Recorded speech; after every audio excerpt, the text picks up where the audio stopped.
Room में चलाना। मध्य प्रदेश के रीवा जिले के तराई अंचल क्षेत्र से सिरमौर विधानसभा 68 से हमारे कांग्रेस प्रत्याशी राम गरीब आदिवासी एवं ये पूर्व विधायक भी रह चुके हैं त्योंथर से, इन्हें इस बार सिरमौर से टिकट दी गई है। आइए मिलते हैं पूर्व विधायक राम गरीब आदिवासी जी से। ये 3 मुद्दों को लेकर अपना चुनाव लड़ रहे हैं सिरमौर विधानसभा। बोलिए, क्या बोलूँ? देखिए, मुद्दा जो है 2003 से इस प्रदेश में बीजेपी की सरकार आई और 2023 में इसका अंत होने जा रहा है। बीजेपी ने जो घोषणा किया उस घोषणा का उद्घाटन नहीं किया और इतना ज़्यादा बीजेपी झूठ बोलती है। शिवराज सिंह जो है, ऐसा लगता है कि ये अपने मध्य प्रदेश में, इस देश में कोई ऐसा झूठ बोलने वाला फार्म तो नहीं है। पता नहीं है किस फार्म से इतना झूठ बोलने के लिए बात सीख करके आया है। और ये 22,000 घोषणा कर चुका है, लेकिन 22,000 घोषणाओं में आज तक इनके शिलान्यास नहीं दिखाई देते हैं।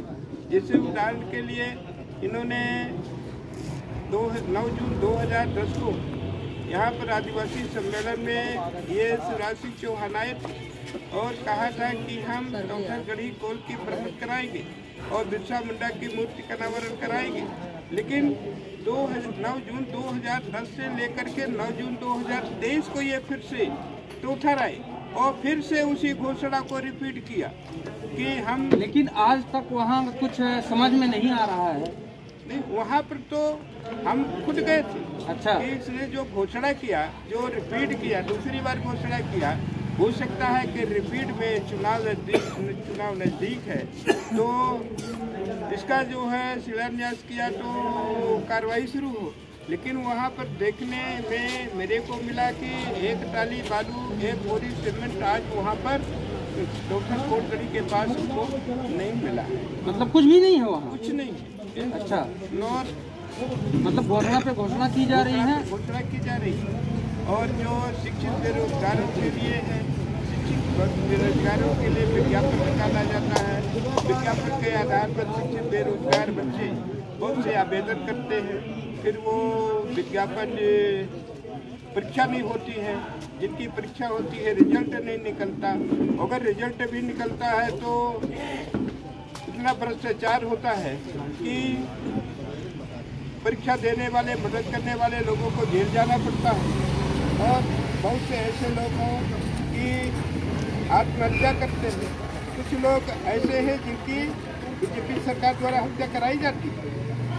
जैसा पिछला उदाहरण है कि पिछले चुनाव में बहुत से लड़कों ने परीक्षा दिया था तो आत्महत्या कर लिए, जेल गए और जब जेल गए कुछ लोग गिरफ्तारी से बाहर थे तो उनकी हत्या कर दी गई, इसलिए कि कहीं अगर ये गिरफ्तार हुए और बयान में असलियत बता दिए कि 20-20 लाख रुपया, 25-25 लाख रुपया दे करके हमने परीक्षा पास की है, तो सरकार का पोल खुल जाएगा।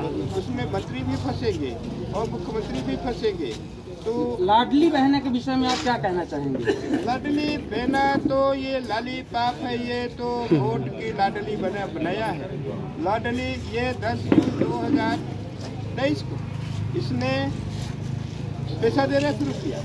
2003 से जब इनकी सरकार थी, अगर ये इसमें भाई बहन की भावना होती तो जैसा कि कमलनाथ जब मुख्यमंत्री बने, मुख्यमंत्री बनने के शपथ लेने के बाद ही 2 लाख तक किसानों के कर्जे की माफ़ी की घोषणा कर दिया और प्रथम चरण में उन्होंने 1 लाख तक किसानों के कर्जे, 27 लाख किसानों के कर्जे माफ़ कर दिए और आगे की योजना बन रही थी कि अब 1 लाख वालों के ऊपर वाले कर्जदारों का हम कर्ज माफ़ करेंगे। तब तक सरकार गिरा दी है ये हमारे। धन्यवाद विधायक जी। मध्य प्रदेश के रीवा जिले से अभिषेक तिवारी की रिपोर्ट।